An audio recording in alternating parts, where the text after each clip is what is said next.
안녕하십니까? 방사선 취급기술의 문제풀이 강의를 맡은 강사 현예주입니다. 본격적으로 강의를 시작하기에 앞서 앞으로 저와 함께 풀어나가게 될 과목에 대한 내용과 문제의 방향성에 대해서 간단히 말씀드리고 넘어갈까 합니다.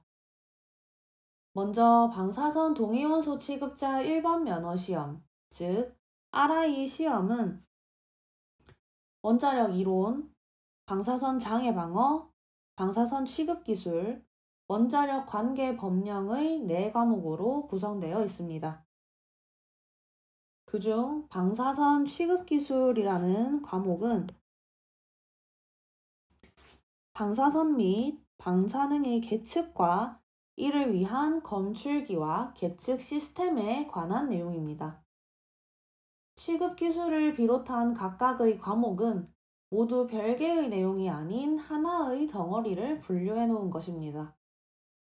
즉, 방사선과 관련된 이론을 알아야 그것을 계측할 수가 있고, 방사선을 계측함으로써 방사선에 의한 장애를 방어하는 것이 가능하기 때문입니다. 또한 이러한 것을 규칙으로 정해둔 것이 법령이기 때문에 모든 과목은 유기적으로 연결되어 있을 수밖에 없습니다. 그렇기 때문에 출제되는 문제의 경우 취급 기술에만 국한되지 않고 이론, 장애 방어, 법령까지 모두 알아야 풀 수 있는 문제들이 주로 출제됩니다. 방사선의 경우 알파선, 베타선, X선, 감마선의 특징이 모두 다르고 이를 검출하는 데 이용하는 방사선과 물질의 상호작용도 종류가 많다 보니 취급기술에서는 이와 관련된 내용을 정리하고 외워야 하는 부분이 많습니다. 또한 비전공자이신 분들은 검출기 및 계측 장비의 명칭도 생소하고 관련 자료도 찾기 어려워서 이해하시는 데 많은 어려움이 있으실 거라 생각됩니다. 그렇기 때문에 검출기의 종류나 주요 측정 대상에 대해서 꼭 한번 정리를 하고 넘어가셔야 합니다. 예시로 검출기에 대해 정리한 표를 보여드리자면 이 표는 보시는 책이 어떤 책이든 검출기에 대한 설명 부분의 가장 앞에 나오는 내용일 것입니다. 간단하게 설명을 드리자면 해당 표는 검출 원리에 따라서 각각의 검출기들을 분류하고 있습니다. 검출 원리는 전리작용, 역이작용, 화학작용, 감광작용, 결합유발의 5가지로 되어 있고 전리작용을 먼저 살펴보면 기체 전리를 이용한 검출기의 경우 전리암, 비례계수관, 지엠관이 있습니다. 전리암의 경우는 베타선과 감마선을 주로 측정을 하고 설량률 평가에 적합한 검출기가 됩니다. 비례계수관의 경우는 알파와 베타선을 동시에 계수할 수가 있고 어떤 계수가스를 사용하느냐에 따라 중성자 측정이 가능합니다. 이때의 계수가스는 BF3가 됩니다. GM관의 경우에는 베타선과 감마선을 주로 측정하고 에너지 구별을 하지 못한다라는 단점이 있습니다. 다음으로 고체 전리를 이용한 검출기, 즉 반도체 검출기는 G 검출기, SI 검출기, 표면 장벽형 검출기, CDT, HGI2, GAAS와 같은 화합물 반도체 검출기가 있습니다. G 검출기의 경우 주로 감마선을 측정하는 데 사용이 되고 특히 HPG 검출기, 즉 고순도 G 검출기의 경우 에너지 분해능이 탁월하다는 장점이 있습니다. SI 검출기의 경우 저에너지 X선을 측정하는 데 주로 이용되고 베타선도 측정이 가능합니다. 표면 장벽형 검출기는 알파선 검출에 주로 이용되고, 화합물 검출기는 반도체 검출기가 상온에서 측정하지 못하고 냉각시켜줘야 한다라는 단점이 있는데, 이러한 단점을 없앤 검출기가 되겠습니다. 마찬가지로 감마선 측정에 주로 사용이 됩니다. 다음 여기작용을 이용한 것으로는 무기섬광체를 사용한 것, 유기섬광체를 사용한 것, 열형광으로 세 가지로 분류 가능합니다. 무기섬광체에 대한 검출기를 먼저 살펴보면 NAI, CSI 검출기, ZNS, LII 검출기가 있습니다. NAI, CSI 검출기 같은 경우 감마선을 측정하는 데 주로 사용이 되고, ZNS 검출기는 알파선, LII 검출기는 중성자를 측정하는 데 주로 사용이 됩니다. 다음 유기섬광체를 이용한 검출기는 액체섬광 검출기, 즉 LSC와 플라스틱 검출기가 있습니다. 액체섬광 검출기의 경우 4파이 측정이 가능하기 때문에 저에너지 베타선, 즉 트리튬과 14탄소 핵종의 측정에 적합하고 알파선 측정도 가능합니다. 플라스틱 검출기의 경우 베타선과 중성자를 주로 측정하고 크기를 크게 만들기 쉽기 때문에 전신 계측기로 주로 이용이 됩니다. 열형광을 이용한 검출기로는 열형광, 즉 TLD가 있고, TLD는 법정 선량계로 사용되며 개인과 환경의 선량 평가에 적합합니다. 화학작용을 이용한 검출기는 프리케 선량계와 세륨 선량계가 있고, 마찬가지로 선량 평가에 주로 사용되는데 주로 고선량 측정에 적합하기 때문에 대단위 측정에 이용이 되게 됩니다. 다음 감광작용을 이용한 검출기로는 필름 배지가 있고, 마찬가지로 선량 평가를 하는 데 사용이 되고, 마지막으로 결합 유발을 이용한 검출기는 고체 비적 검출기가 있습니다. 이 고체 비적 검출기는 입자가 부딪혀서 생긴 비적을 현미경으로 계수하는 것이기 때문에 주로 알파선, 그 중에서도 222 라돈을 측정하고 중성자를 측정할 수가 있습니다.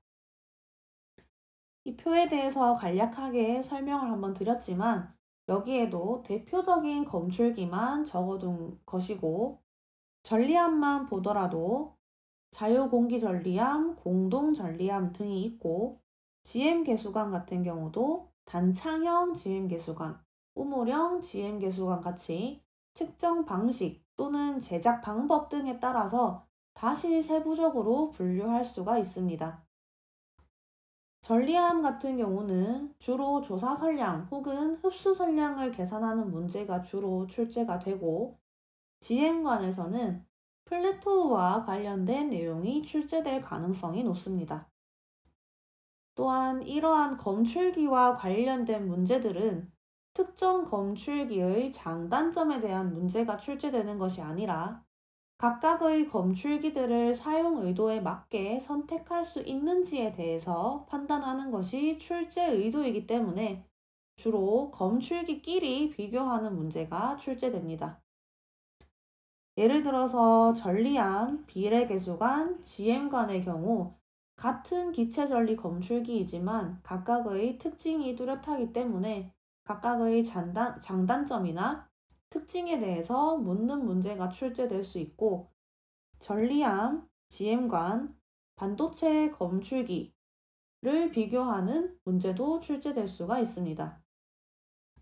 특히 GM관의 경우 대표적인 기체 전리 검출기로 대표적인 섬광 검출기인 NAI와 비교하는 문제가 출제될 수 있고, HPG 검출기와 NAI 검출기의 경우에 감마선 스펙트럼 측정에 주로 사용되는 검출기이기 때문에 두 검출기의 비교 분석에 대한 문제도 출제될 가능성이 높습니다. 이러한 부분 때문에 각각의 검출기 특징에 대해서뿐만이 아니라 여러 검출기들을 비교 분석해서 정리해 두는 과정이 필요합니다. 또한 방사능 계측과 관련해서는 정입체각법에 대해서 조금 어려우시더라도 기하학적 효율, 검출기의 검출 효율 등과 관련해서 정확하게 개념을 짚고 넘어가시는 것이 중요합니다. 또한 불감시간 측정과 이로 인한 개수 손실의 보정에 대해서도 출제 확률이 높고, 특히 방사능 계측에는 측정치의 통계 처리와 오차에 관한 내용이 필수적으로 나올 수밖에 없기 때문에 오차의 합성과 같은 계산 문제가 출제될 수밖에 없습니다. 오차의 합성과 같은 계산 문제는 어떤 유형의 어떤 합성 방법을 쓰는지만 익혀두면 쉽게 풀 수 있기 때문에 이러한 부분도 강의에서 자세히 다뤄볼 예정입니다. 또한 X제곱 테스트도 출제 빈도가 높기 때문에 X제곱 테스트의 결과가 의미하는 바가 무엇인지에 대해서도 정리해 두시는 것을 추천드립니다. 취급 기술에서는 방사선 핵종 분석을 위한 스펙트로메트리, 즉 분광 분석도 다루게 됩니다. 관련해서 SCA와 MCA, 즉 단일 채널 분석기와 다채널 분석기에 대한 문제가 출제되고, 채널의 에너지가 비례한다라는 것을 이용하는 문제나 에너지 분해능을 구하는 문제가 출제됩니다. 특히 감마선 핵종 분석에서 광전 효과, 컴프턴 산란, 쌍생성 흡수로 발생할 수 있는 각각의 피크들에 대해서도 알고 계셔야 하고, 이러한 감마선 핵종 분석 시스템에서 검출 효율을 나타내는 값인 PCR과 PTR에 대해서도 알고 계셔야 합니다. 간략하게 설명을 드리자면 PCR의 경우는 Peak to Compton Ratio의 줄임말로 컴퓨턴 평탄부의 높이, 즉 카운트 값 분의 전 에너지 흡수 피크의 높이가 됩니다. PTR의 경우는 Peak to Total Ratio의 줄임말로 스펙트럼 전체의 면적 분의 전 에너지 흡수 피크의 면적이 됩니다. 이 값들이 클수록 감마선 핵종 분석 시스템이 좋음을 의미합니다. 이 내용들은 문제의 보기로 잘 출제가 되고 관련 문제도 강의에서 풀어볼 예정입니다. 앞으로 저와 함께 풀어나갈 문제들은 23년도 4월에 있을 RI 시험을 대비해서 이러한 검출기들의 각각의 장단점과 계측 시스템에 대해서 어느 정도 공부를 하셨을 것이라는 가정하에 설명드릴 예정입니다. 아직 본격적으로 시험 준비를 시작하지 않으신 분들께는 이 강의가 어떤 것을 중점적으로 공부해야 하는지에 대한 길라잡이가 되었으면 합니다. 시험에서는 모든 과목들이 유기적으로 연계되어 나오기도 하고 문제의 길이가 다소 긴 서술형의 문제들이 나오기도 하기 때문에 책을 읽어보면 알 수 있는 쉬운 문제들은 제외하였습니다. 다만 계산 문제의 경우 특히 비전공자이신 분들은 단위를 변환하는 부분도 어려워하실 것 같아서 가급적 자세히 풀어드릴 예정입니다. 어렵고 익숙하지 않더라도 처음에는 작은 단위 하나까지 써보시면서 연습하시기를 추천드립니다. 보통 계산 문제를 어려워하시기 때문에 계산 문제는 포기하고 이론만 외워서 꽈락을 면하는 점수인 40점만 넘으면 된다고 생각하시기 쉽습니다. 그러나 계산 문제라고 하더라도 그 수식이 의미하는 바를 보기에서 물어볼 수도 있고, 어떤 과목이 얼마나 쉽게 혹은 얼마나 어렵게 출제될지 모르기 때문에 계산 문제 자체를 포기하지 마시고 조금이라도 점수를 얻는다는 생각으로 준비하시면 합격에 가까워지실 것입니다. RI 시험은 100점을 맞아야 하는 시험도 아니고 상대평가도 아닙니다. 평균은 60점만 넘으면 되고 각 과목당 최소 40점을 넘어서 과락만 면하면 되는 시험입니다. 그렇기 때문에 잘 준비하신다면 충분히 합격하실 수 있는 시험입니다. 제가 준비한 강의가 여러분들에게 조금이나마 도움이 되길 바라며 강의를 들으시는 분들 모두 합격하시기를 기원합니다. 그럼 1강에서 만나 뵙겠습니다.